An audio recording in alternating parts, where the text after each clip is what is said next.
And welcome to Beauty and the Biz, where we talk about the business and marketing side of plastic surgery.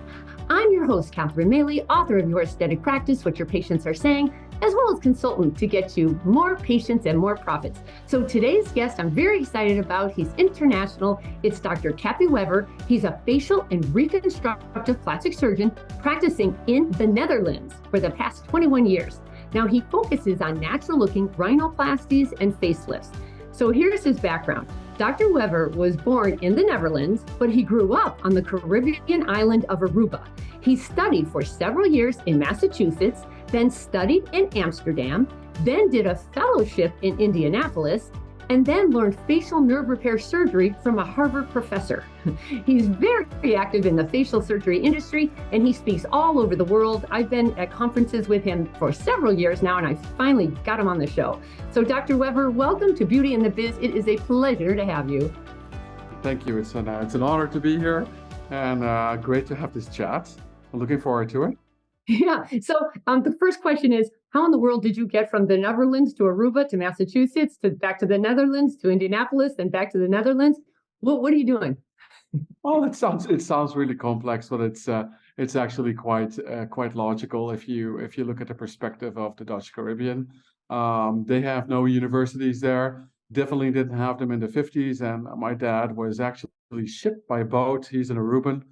To the Netherlands to go to attend university here, and fell in love and married with a Dutch woman. And I was just born in the Netherlands, and when I was a year and a half, the family moved to Aruba. That's where I grew up.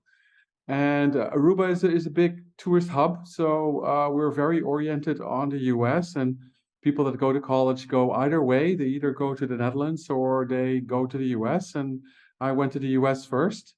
And then when I decided I wanted to do medical school, my dad said, well, there were two of my sisters that went to college here. It was a huge cost difference. And he said, well, you're going back to the Netherlands. So that's how it happened. And are you glad you made that journey?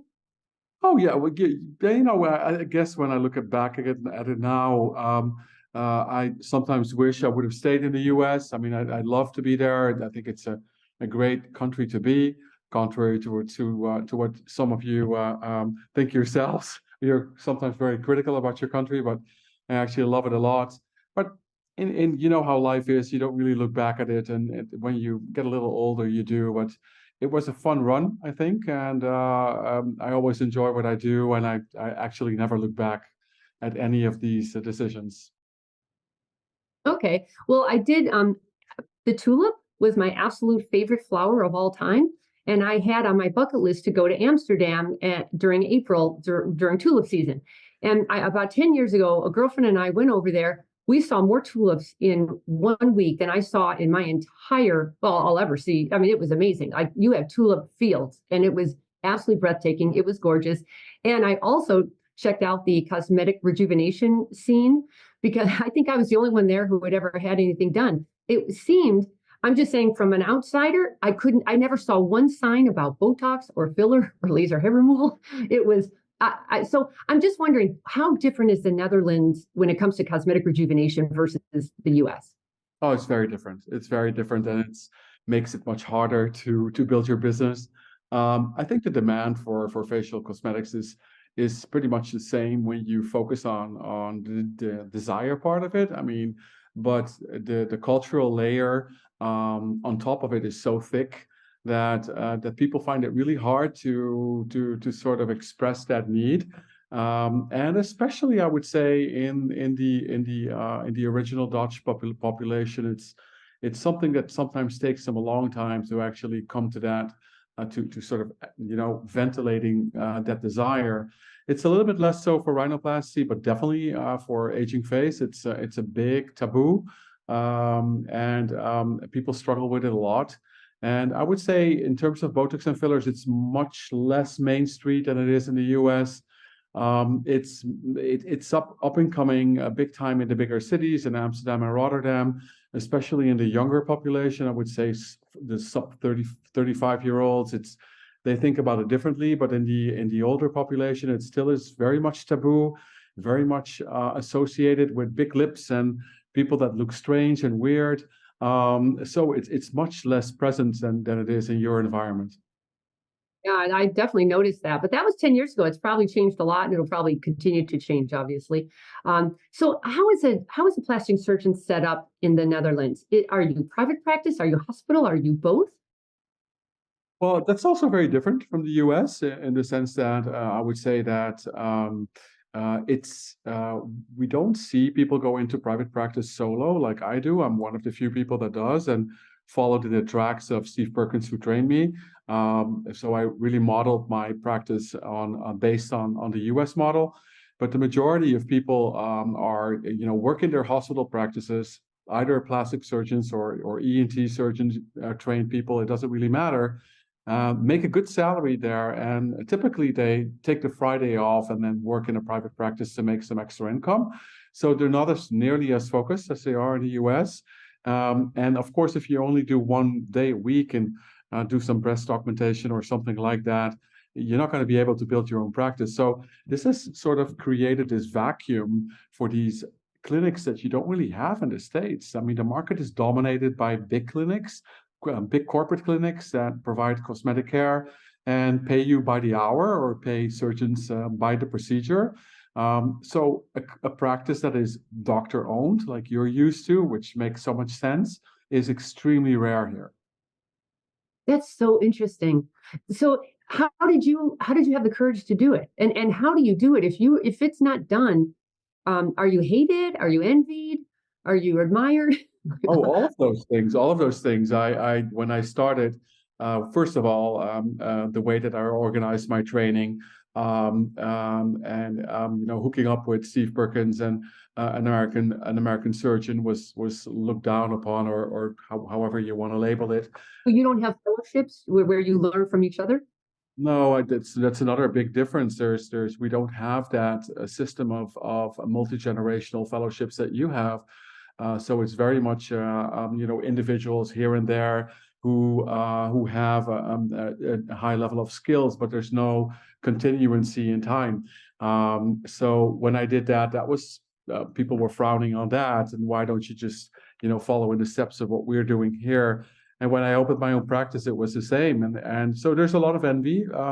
But in time, it sort of changed when things became more successful. People started to admire what I do, and I would say it's 50-50 now. There's still a lot of people who I think are still envious about what I do, certainly within otolaryngology. I'm the only one who does aging face here, and that's still something that people find really difficult. That concept of an otolaryngology trained person doing aging face. But there's also a lot of the younger trained people who look up to it, who find some kind of admiration in what I do. So it's yeah, no, it's very different in compared to the US. Yeah. Oh, good for you for having the courage to do that. But wow, I like the competitive landscape there.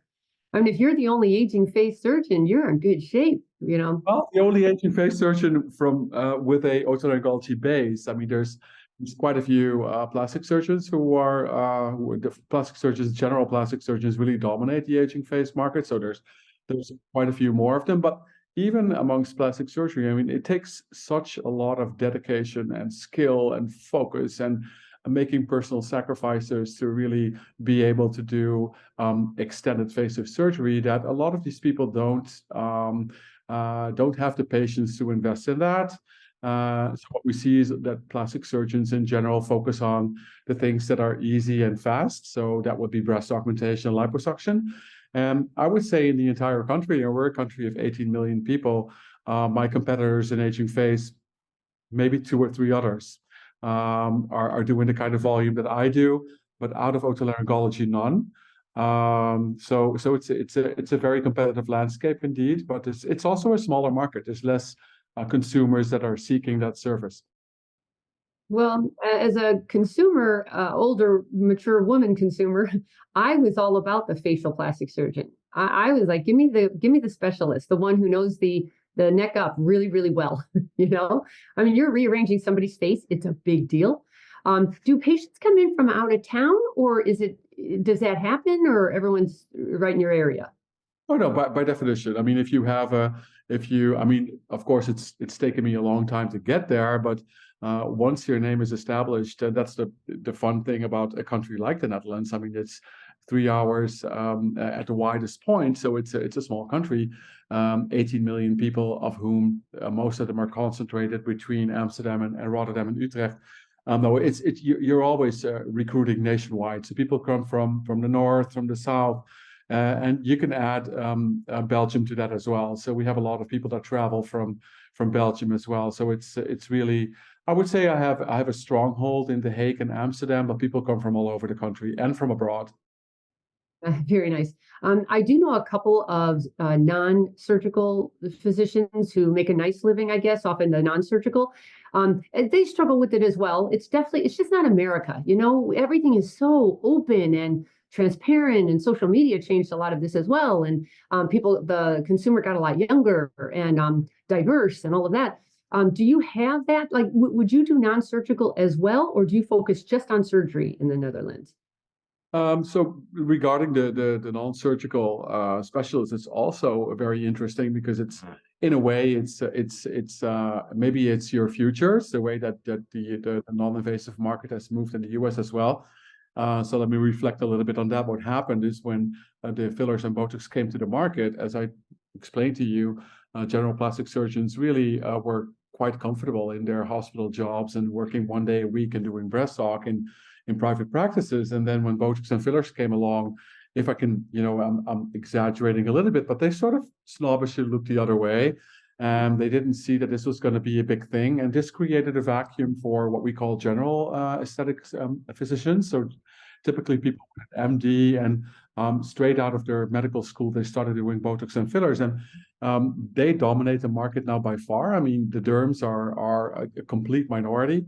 I think as surgeons, we also are a complete minority when it comes to Botox and fillers. So we have a plethora of 200 or 250 cosmetic physicians around the country who run businesses like you do in the US in Botox and fillers. It's come under pressure because of the expansion into nurses, it's just like you have over the past couple of years, but they're still doing quite well. So getting back to your question, what do I do in my practice?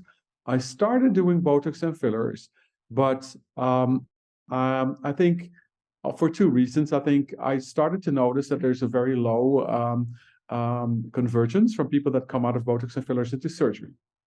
So when I started, I thought that there would be a high level of people that would convert out of a filler and Botox market into aging phase surgery, and it's very rare. At least here, it's quite rare. So it's not really worth the investment for that reason.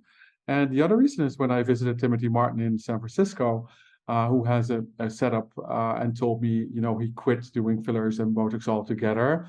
And sort of also to allow space for aesthetic surgeons that would then refer patients to him.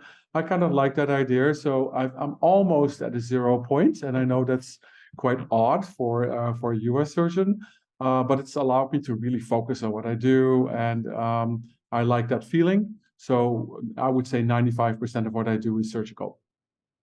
And are you doing any insurance? Is it any reconstructive or all cosmetic? No, it's all cosmetic. Oh, good for you. Initially, but there's a downside, and the downside is, and we'll talk about that later, that I really, really have decided that I'm not on an expansion model, that I'm focusing on a fixed number of surgical days. There's a lot of good reasons for that, I think, to do it, and that has allowed me to do that. So we're not looking for new cases. Actually, the goal of the company, the goal of the clinic, is to get into my niche as good as possible. Mm-hmm. There's no one answer to that. It's whatever you're comfortable with and what your goals are. Not everybody wants to win the game, the entire game. Some people actually still want a life, or some balance. So, boy, yeah, I always just say know thyself, because you'll be miserable if you're not. Let's say you have a lot of hobbies or you really enjoy your family. Some don't, but you really enjoy it. You would resent working that hard for not the right reasons. I just think just know your why and know who you are and what would make you happy to do every day. Are there any procedures that you would do in the Netherlands that we don't do, or Like, is there something popular there that's not popular here? I just love to hear the differences between here and another country. Oh, I don't think so. I think I think that I'm a little bit hesitant to say that that would be the case. I think in general, I think the desire for a completely natural looking result in aging face and or in rhinoplasty is a little higher here than it is in maybe it is in some areas in the US, although I'm a little bit unsure if that's really the case. But in terms of procedures, I think it's pretty much the same. There's some procedures that people are afraid of in terms of changing their gestalt. Subnasal lip lifts, for example, are very difficult to sort of sell. Even though I think they can have a beautiful result as an add-on in aging face surgery. Chemical peels and deep resurfacing are really difficult to convince a patient to do that. It's very hard to actually get somebody to sign on a phenol peel or a deep CO2 laser. So that's another difference. But I think in general, it's pretty much the same. Yeah. Why is that? Because I would think the people who don't want surgery, your next best bet are those phenol peels. So why not? I'm not sure. I don't know where they picked up. It looks like like there's a collective idea or vision on what that is, and a deep chemical peel, but they all are very hesitant to sign off on it. So it's very difficult to do. But it's not a big portion of my work. So it doesn't really interfere with my goals. And I do see that, I do a lot of multiple procedures in my aging face. I really believe in that. Initially, when I started, it was hard for the same reason. People are afraid to change too much. But you do grow into it, and patients grow with you. They get accustomed to it. They look at your results on Instagram, and they know that they'll be okay. So that's changed as well. That I do a lot of multiple procedures like a US surgeon typically would. Do you do open or closed rhino? Oh, that's an interesting one. Oh yeah, don't get me fired up here on this topic. I'm always afraid to ask that because I do open rhinoplasty, and I've advocated at meetings that I think that it's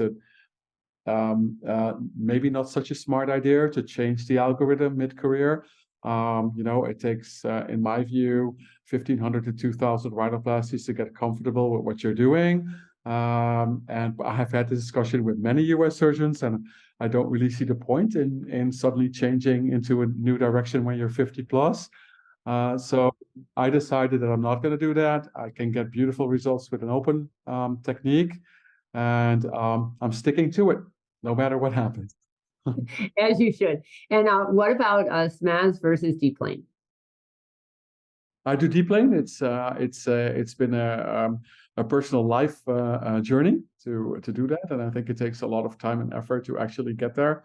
And deplane to me means not just operating in the deplane, but operating as far medially as you can and releasing the most medial most ligaments in the face, and that's really a challenge to do that. And it's a continuous learning process. I keep improving, and I keep advancing at every lift that I do. And it's difficult as well because your volume is just the volume that you need to get really excellent in deep plane facelifting. If you compare us to somebody like Andrew Giacono, it's completely impossible to get that volume here. So you need to find a way to get to excellence with a smaller volume, which is another challenge. Right, right. So I did notice you do display your prices on the website. You can tell your website, you're very clean and transparent. It's no salesy stuff. It's very, this is who I am. These are the services I offer. Here's the pricing. The wait list is usually about 8 weeks. I love the honesty of it. And I assume it's working for you. Yeah. Well, let's start with the pricing. The pricing is in the Netherlands you're obliged to do that by law, to list your You prices. have to show your prices? Yeah. It's actually it's a quality indicator that you ought to list your prices on. And the price I see, is that a surgeon's fee only, or is that the OR, the facility fees, and the surgeon's fee all tied into one? That's all tied into one, and in the Netherlands, I'm the highest priced surgeon. So again, you see a huge difference in pricing as well. And my prices are considered extremely high, but if you compare them to a mid-career US surgeon, they're quite low. So we have to deal with what the market allows us. But we've been sort of crawling up slowly but surely over the last couple of years, and haven't seen any pushback. So that's what everybody's always afraid of. So, that's a big difference as well. So, in terms of the website, yeah, that's really is personal vision. I really try to. That's the niche that I aim for. I focus my attention on, I guess, a couple of spearheads, and one of them is my results. So we publish a lot of our results on Instagram and try to do that as honest as I can. And in terms of the information, transparency, honesty, intense service, so really a low threshold kind of practice where everybody is welcome, are important parameters for us, and we're recognized by our patients based on those values, which is also interesting. People actually walk in to the practice, and they just, within the first 5 minutes, they list my values, which is really interesting to see that it actually works. Well, and then you get patients that have those values. It makes it so much easier, you know? Perfect. It really is perfect. And sometimes people ask me, so what is the demographic of the cosmetic patients like? Well, I've seen patients from a large generic clinic that sees a lot of people across the scale, about 5, 6, 7 years ago. So I know what's out there. And if I compare that to the patients that I see now, it's so much more comfortable. When you see the patients that actually pick you out, and share your values, it's really remarkable how everything disappears. I mean, your complications disappear, your angry patients disappear, your complaints disappear. It makes people in the practice really comfortable. It makes me comfortable. So it really is. But I would say it's only happened over the last 5 years or so, slowly. So it takes a long time before they actually get on to those values. Um, and for example, in rhinoplasty, I have one big competitor in rhinoplasty who is a plastic surgeon and is actually a really talented preservation guy. Actually, I think one of the most talented ones that I've seen. But people select us really specifically. He likes to operate a little bit more on the edge, a little bit more rotated, a little bit more scooped out. So people that walk into my consult room always tell me, we've picked you out specifically because we don't want a scoop nose. We don't want that turned up tip. And that's fine. So it works for both of us. Well, good. And there's enough for both of you, you know? Oh, for He, sure. he Definitely. does Yeah, the scoop and you do the natural looking. exactly. So, yeah. Um, so do you have your own OR or do you use a hospitals or a surgery center? How are you set up for that? Yeah, so that's another difference. I don't have my own OR, and I think that at this point, I've looked at it a couple of times to do that myself. At this point, I'm happy that I didn't. The realization costs of an OR are excessively high here. I mean, to build an OR, the Netherlands is 500,000 up, and then it's just a single OR, and we're not talking about all the logistics and all the formalities that you need to do to actually run your OR. So that would really distract my personnel. It would hurt me, I think, in my bottom line. So we rent it. We rent an OR space. But that's another difference. There's very little OR space for rent in the Netherlands. A lot of it is in hospitals or as part of one of those larger clinics.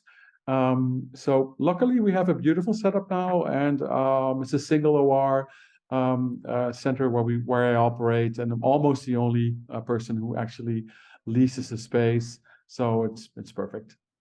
Does that mean you get to use the OR whenever you want because you're leasing that space, or are you leasing that time? I can pretty much, I'm renting it, I'm not leasing it. So, but I can pretty much rent it whenever I want, because I'm I think one of two clients that they have. So I have fixed days, Monday and Friday, that I operate, and we never have a no. And I can use it for how many hours I want, and we pay by the hour. and the entire team. So we pay for just for the OR and for the main the instruments that are there. But my surgical nets, my machines, and my personnel, so my scrub techs and my anesthesiologists are mine. They're paid by me. So that's how it's set up. Okay, that is unusual. So during COVID here, so many of the doctors were doing surgery in hospitals. Then that happened. Then they got kicked out of the hospitals, and then they were scrambling like crazy. And some of them couldn't do surgery at all because they couldn't find a place to do it. And so that makes everyone want to open their own place, but that has its own can of worms. There's just pros and cons to everything. But if you have a nice setup, what happened to you during COVID? Did that close down, or you were good, or? Well, it's a maxillofacial center and it's a private center, so it's not a hospital-based center. So we didn't have all of that politics going on, so we could actually keep operating until the very very very last realistic politically moment that we could legitimize. I mean, we were one of the. Actually, I decided to close down, and the surgical center did not. I was like, I just can't explain this anymore. Why I'm operating. And everybody is busy in hospital. So I think we closed down for 6 weeks, and fully closed down. Then we reopened. I think in May, I was one of the first ones to reopen again. And remarkably enough, we didn't lose anyone that was on in those schedules. Everybody allowed us to move them forward, which is great because that would have been a financial disaster if that happened. And actually after that, after May 2020, we had the best year and a half that we ever had. That's fantastic. Did your government also give you that PPP money that everyone got here? Did you get any government money? Yeah, there was government money involved, but we didn't use it because it was immediately clear to me that it would be a complicated structure. And it is for a lot of smaller businesses. It's actually become a big issue because they need to pay it back, and it's very. You could just sense that when it happened that there would be complex accountancy involved afterwards, and I was able to really shrink down my personnel, shrink down my overhead, really become really really small, and that's how we survived in those 6 weeks. But of course. Every week was a scare because we didn't know how long it was going to last, and I knew that my reserves were limited. So if it would have lasted half a year, I would have been in trouble. So I didn't take any government money. So we had a little loss in the first 2 or 3 months, but as I said, we recovered completely, and had 2020 was one of our best years actually. So after May, it was booming. Yeah. You know what? After being in practice for 15 years, what would you say is the biggest challenge of being a facial plastic surgeon in the Netherlands? Oof, there's a lot of challenges, and I think the first challenge is where are you going to get your skills from? We don't have your wonderful U.S. fellowship program, and I think I don't want to be negative to anybody in Europe, but I don't think there's maybe some countries in. No, I wouldn't say that there's any place that has it so well organized as you have. So that's the first thing. And so you are confronting a situation where you want to be in that practice, you want to have those skills, but they're not there. So you have to seek them out. So that's challenge number one. And where are you going to go? Where are you going to learn this? How are you going to do this? And the second thing is you're dealing with an otolaryngology mothership that is very negative towards what you're planning to do. It's not very well accepted. It wasn't when I did. I think I'm a respected otolaryngologist within the country, apart from my facial plastic practice and skills. I was before I did. So, and I want to be part of that community. I don't want to isolate myself.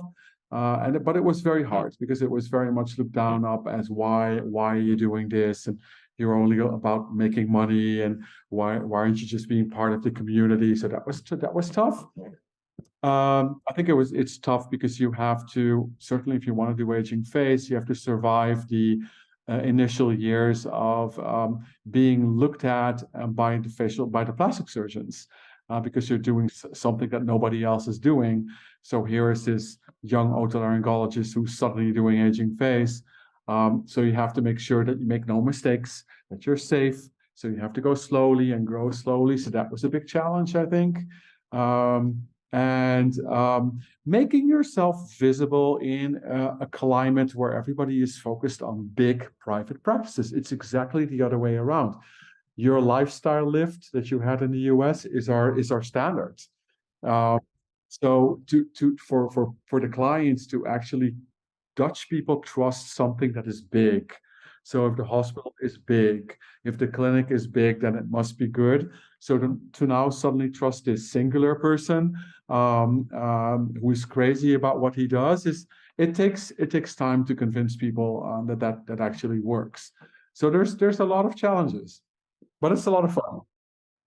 So the last question for business, is there any kind of, like, we talk a lot about exit strategies because everyone's getting older and how do we what do we do with this asset that we have built so many years? It took so many years to build. And now private equity is being talked about, but it used to be another surgeon would just take over your practice when you're ready to go, and then you would transition out and he would transition in. What do you do in the Netherlands when you're getting to be an older plastic surgeon? How do you exit? Well, again, I mean, I'm basically the only one who has his own private practice, maybe two or three others.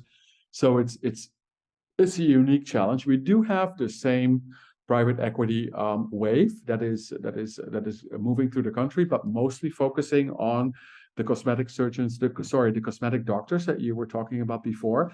So we are seeing that those Botox and fillers clinics that are run by one or two physicians are being bought up by big capital. There's a group that now owns about 130 of them. So that's a thing that's happening, but not so much in surgery. I think people think it's too complex and too much dependent on the surgeon to actually buy into that as venture capitalists. A partner eventually. I'm 57, so I still have time to think about that. And I struggle with the same thing that American surgeons struggle with. I mean, we live in a country, as I said, where otolaryngology is still very much head and neck and otology based. So you have to find this crazy person that really loves what you do and wants to invest in it. And the next thing is they need to be able to think in terms of a process that's going to take a while.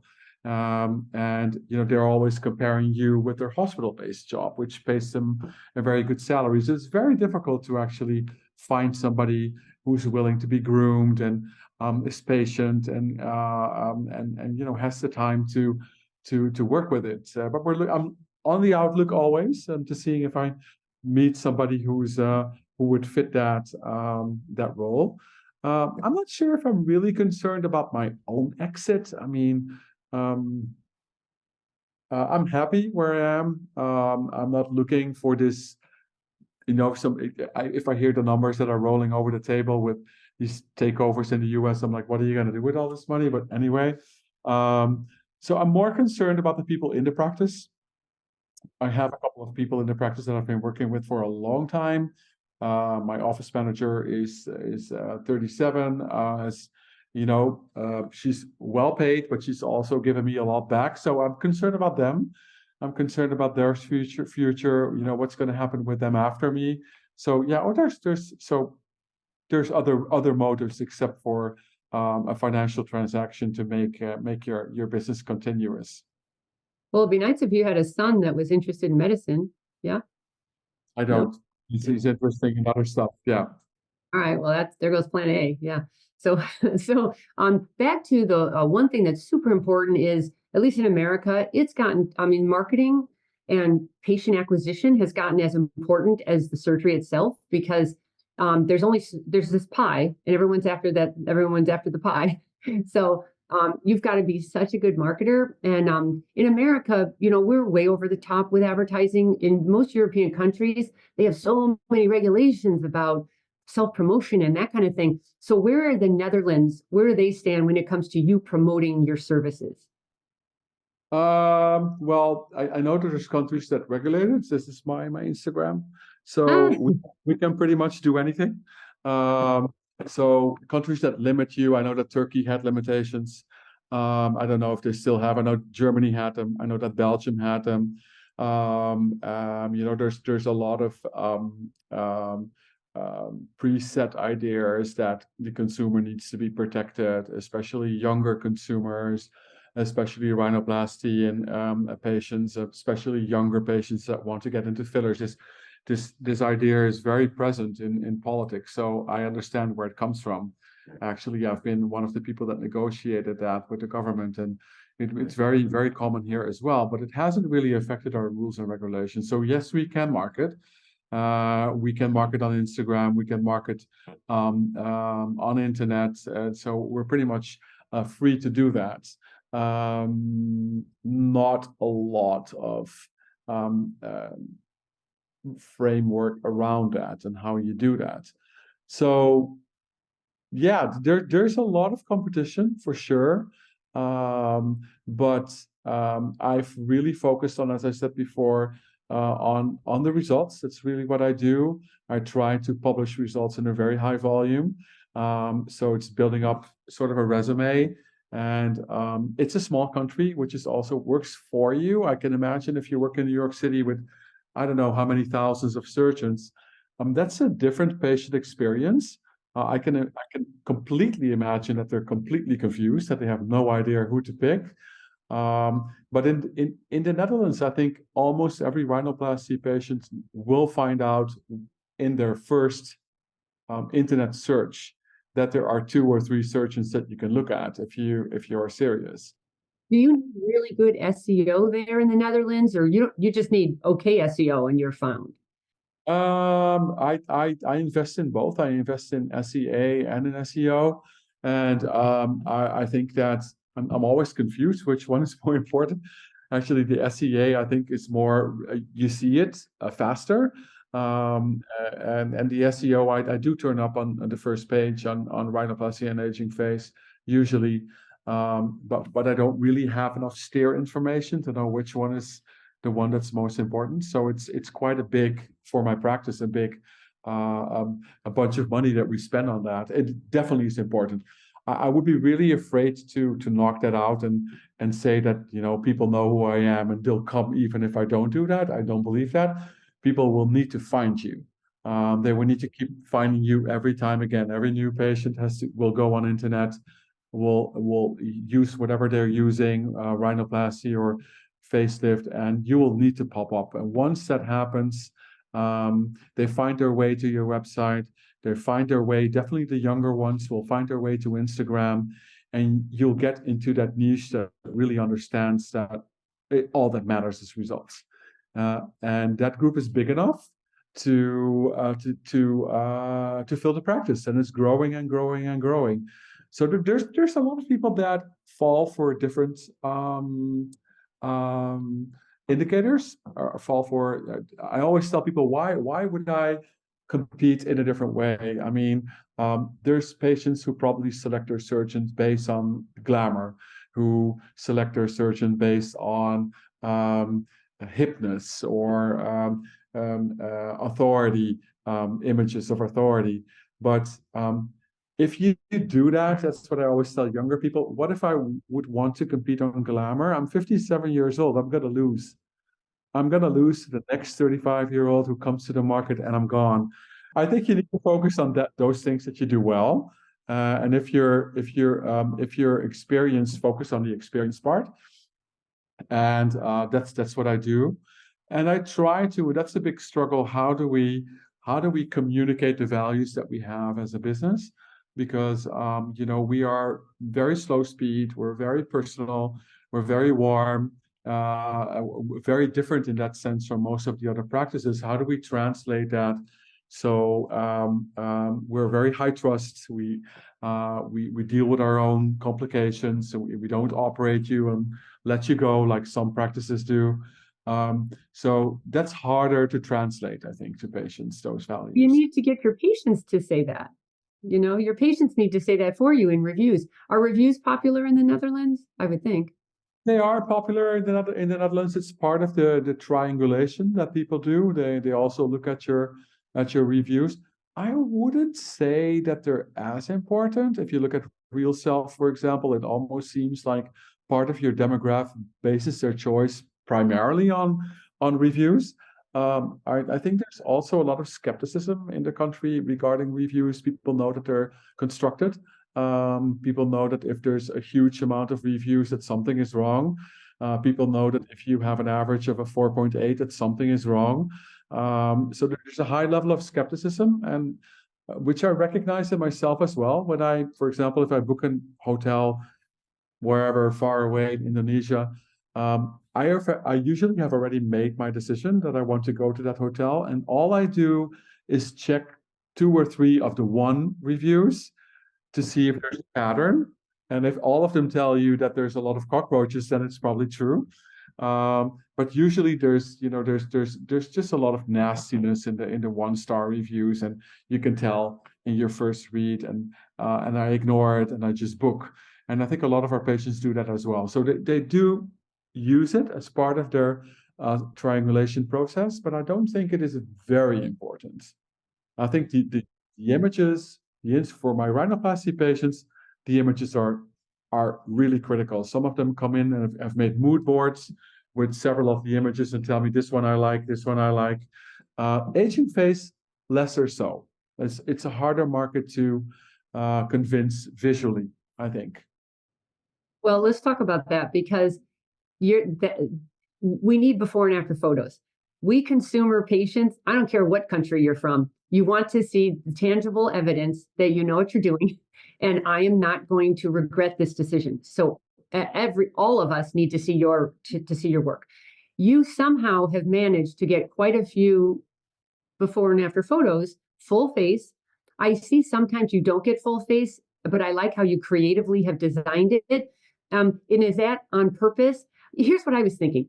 You have this patient, they have a fantastic result. You, the surgeon, would take the photos and say, and she's just gushing. She's like, oh my God, this is the greatest thing. She's in tears, just loves it. And for the doctor, you say, you know what? I would love to use your photos in my efforts to show other patients the work I can, the results they can get. Would you be okay with that? If they say, a third will say, absolutely not. Another third will say, yes, but I need not all of my face. And then another third will say, absolutely, go for it. So is that your process where you try to get all of it, then some of it, then a little of it?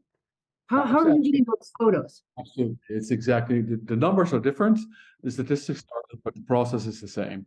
So it's exactly what I do. So they sit in my consult room after a year, and I ask them the question. I'm like, can I use your pictures on Instagram?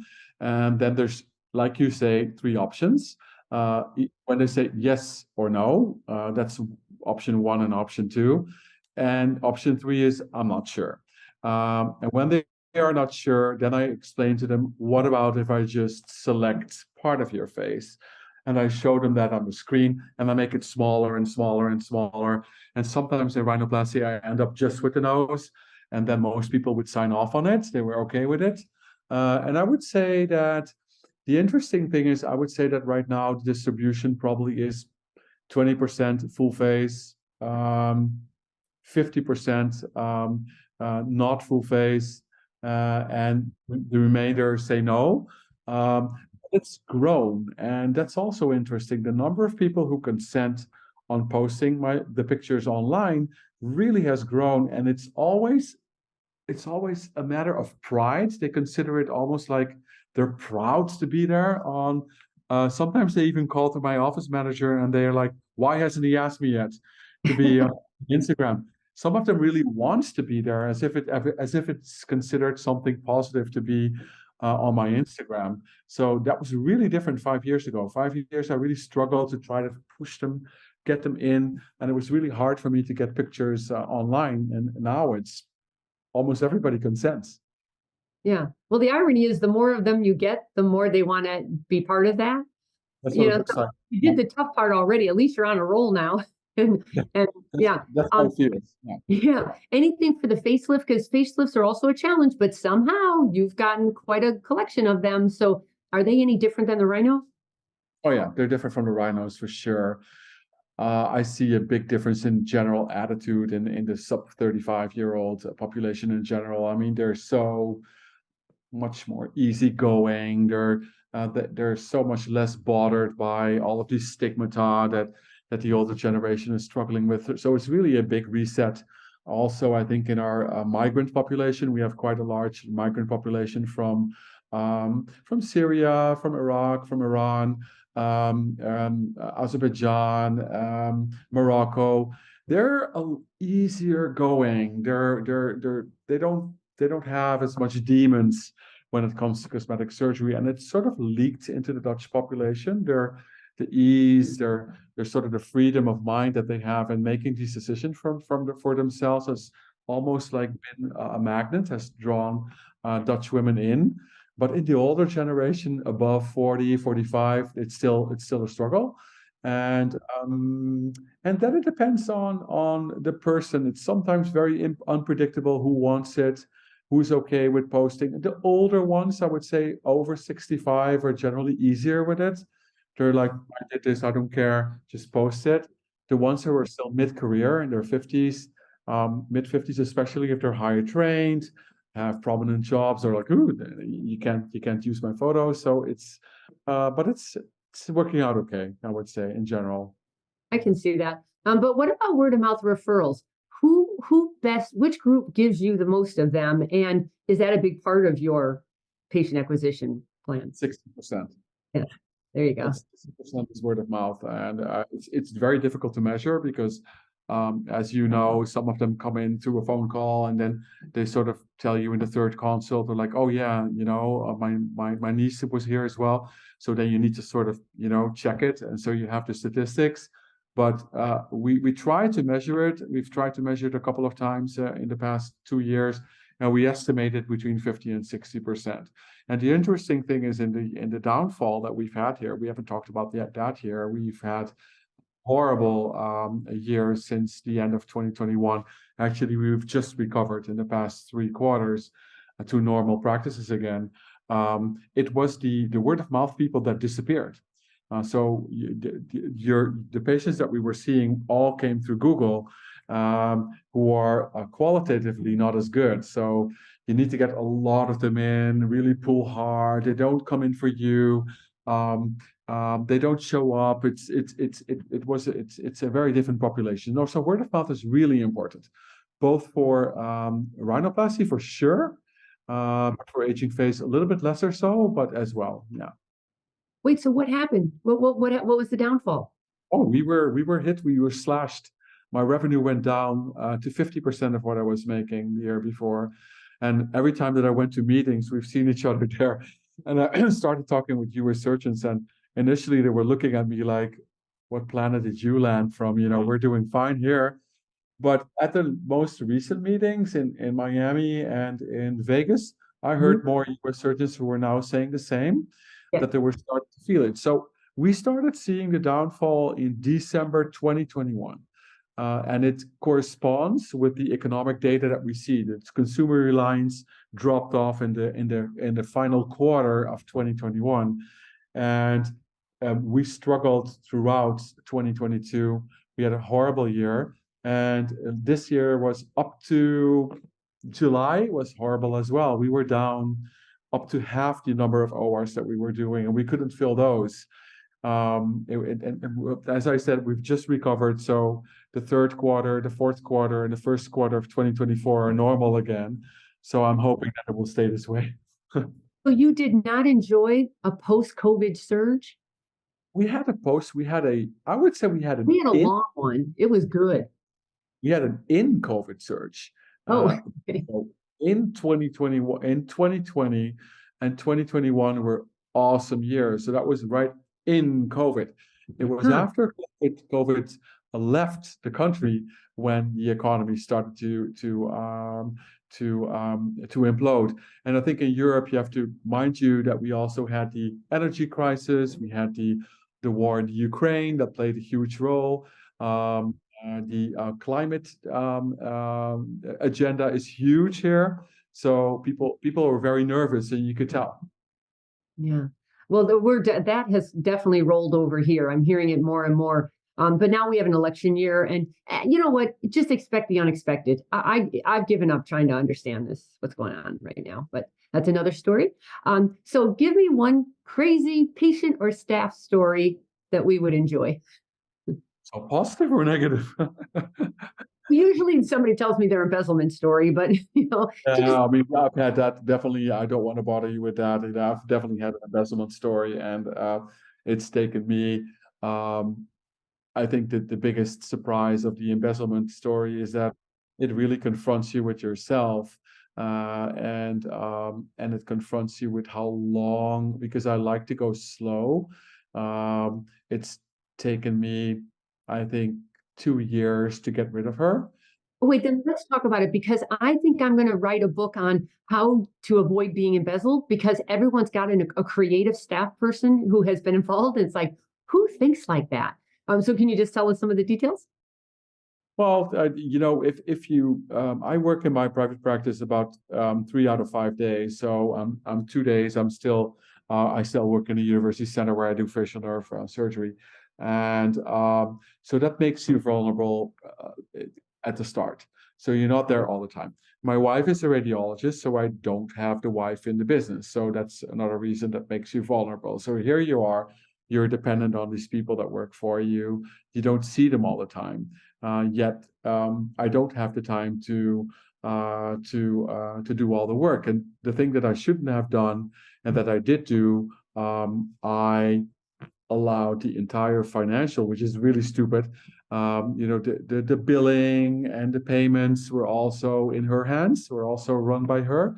I mean, I did the final payments, but I just didn't have the time to really be on top of the details. And this is a really How long had she been with you before you gave her all that responsibility? I would say about 2 or 3 years, and she was a very keen young woman, very smart, seemed very reliable, and of course, I was desperate. I needed somebody to help me out, so I was vulnerable. And so, if you're in doubt, you're like, is it left or is it right? Oh, I'll trust you. That's you just want to trust because it benefits you as well to do that. And and if the person is smart, which she was, very keen and smart with how to exactly design it to make it non-visible, hard to see, in my way of looking at the numbers, which I was doing just globally, looking at the numbers, and so that's how it happened. And How did she do it though? Did she open up her own vendor account so you didn't even notice the name? well, there was another company there was another practice that was referring patients to us in that time, and a big practice, and that's how it worked. She sort of channeled the money between the two accounts, and which I didn't see, which it took me a long time to actually realize that was going on. Even now, it's really hard to prove that all of that happened, and the most the most indirect proof that I have is that after she left and the new team stepped in that was completely inexperienced with running a practice, my revenue went up with 40% in the first month. Oh my So, God. yeah. Well, again, I'm pretty good at how do you say that? Get off. Yeah, not biting and frustrating and being angry with myself, and I just shoved it away and looked at the future and kept building my practice. But can I ask, how did you find out? And why and how long did it take? How long was she doing it before you found out? We don't exactly know. I think probably was a gradual thing that she increased the level of doing that in time. I think I started noticing that something odd was going on in terms of um, her invested interest in the other company, and that triggered my attention. I was like, okay, how does that work? And how am I sure that she's playing fair game?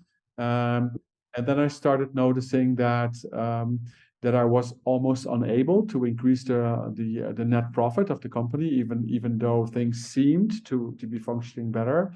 So that's how I slowly got to see that something was not going the way it should be. And that's when I started to slowly work in the process of making her leave. And she did leave on her own decision. No legal proceedings Oh, against her? no, I don't want to either now. Well, didn't you That's notice when she came in with her Louis Vuitton bag and her new car? Yeah, but she was successful before she came in. She had run other businesses, and so I didn't really think of that. I was like, okay, she's successful from her previous enterprises, and her husband also was running a business. And the other thing is what you also said. It's to me, and that really makes you so vulnerable. If you weren't, um, if you didn't grow up thinking in those terms, that I wasn't, it's unimaginable that another I person hear would you. actually do that. And I've had that moment when she was still in the company. I had that sort of that moment in my brain for several times. I was like, "Are you sure?" And I had it. I remember that as well. My kids, my daughters, is in graduating from college this year. But I remember when she was younger, and I would express my concerns at the dinner table, that my kids would look at me like, Dad is becoming paranoid. He's not trusting other people anymore. So your basic instinct, you can see that from your kids as well, to be like, oh, that's not going to happen. You're envisioning stuff. You're losing it. So that's what you keep saying to yourself. It's like, no, this can't be true. Nobody would actually do this, but they do. I'm just so shocked that they do it and look at you every day. Like look you in the eye every day. Good morning. How's it going? How is everything? That's the part I don't understand. Who can have, I mean, that's sociopathic stuff, or whatever it's called. I think it's complete social stuff, because I try to, when I sort of got a feeling of it, that something was going on, I try to draw out the bigger, the game of stakes, the moral values involved. And she seemed very receptive to that. So, oh yeah, I understand that, but it happens in your face, and you're exactly right. I mean, to me, that's the difference between a normal functioning person and a sociopath. I mean, they don't share those values, and maybe even enjoy the victory of getting away with it. Yeah. Well, I'm sure your wife, have you asked her to quit radiology and come to you?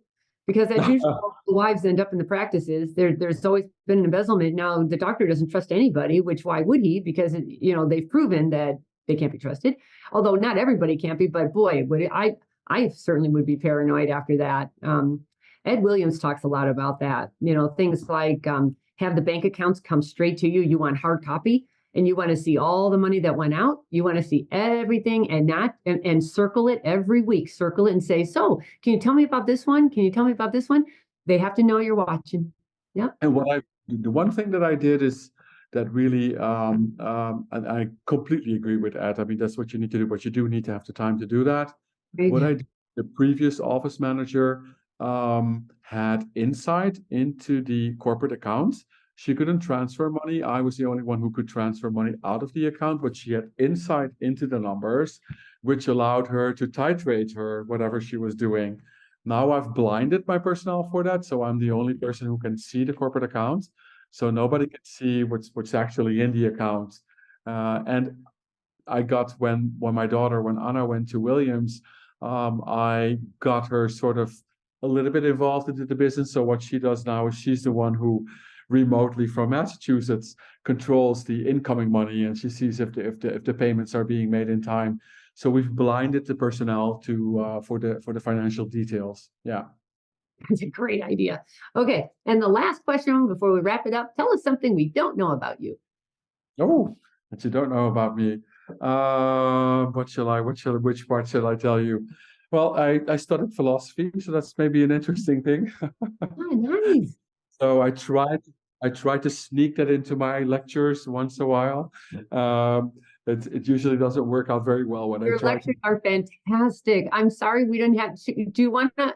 Oh, I don't think we have time, but Could you just give a little, you gave that excellent lecture so many years ago, which is why I was trying to get you on before, it was probably before COVID maybe, on the personality traits of patients, right? Oh, yeah.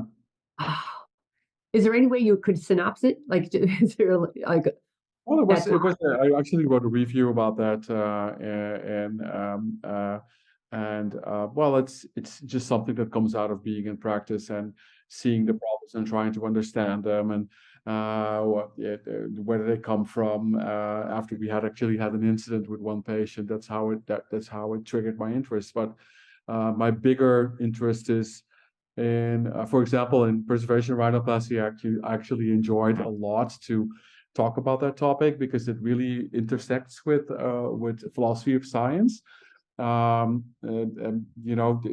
is new, and these general ideas in preservation rhinoplasty, that's something new and something innovative and changing paradigms, and that is something good. Is very classic to science. It's something that's been around forever. But we do know from history that usually it doesn't. So these things I like to talk about and bring them together and try to be a little bit of influence to the audience, which is hard because basically when something is the vogue, people just start doing it. So. Right. No, I love your talks. All right, we're going to wrap it up. And if somebody wanted to get a hold of you, I do know your website is drwever, wever.com, right? drwever.com. Right. And then what's your Instagram handle? Do you know it? Yeah, my Instagram handle is also drwever. Oh, perfect. drwever.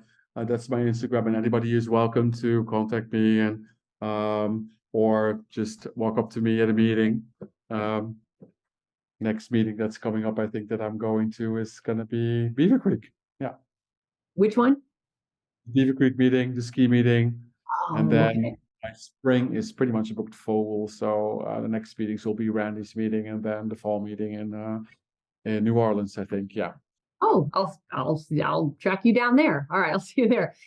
Dr. Wever, it's been an absolute pleasure. Thank you so much. It sounds like you're doing great. I love your practice. It's a nice, balanced practice now that you got the riffraff out. Yeah. So, but thank you for joining me. And everyone, that's going to wrap it up for us today. Please, if you feel inclined, give us a review and subscribe to Beauty in the Biz so you don't miss any episodes. If you want to go deeper with your own business and marketing plan, I'm happy to do a strategy call with you. You can apply for that at catherinemaley.com, or you can certainly DM me with your questions and or your feedback at Catherine Maley MBA on Instagram. Thanks so much. We'll talk again soon. The fastest way to success is to model other successful surgeons who have what you want, but you can only see their results, not the path they took to get there. So you continue to jump from one thing to another, hoping to find something that will work for you too. But it rarely does. So try this shortcut instead. It's guaranteed to move you forward. I compiled my intellectual property to grow cosmetic revenues, everything I've gleaned over the years, into one playbook of the most successful practices and what they do to win. Go to cosmeticpracticevault.com and let's grow your cosmetic revenues.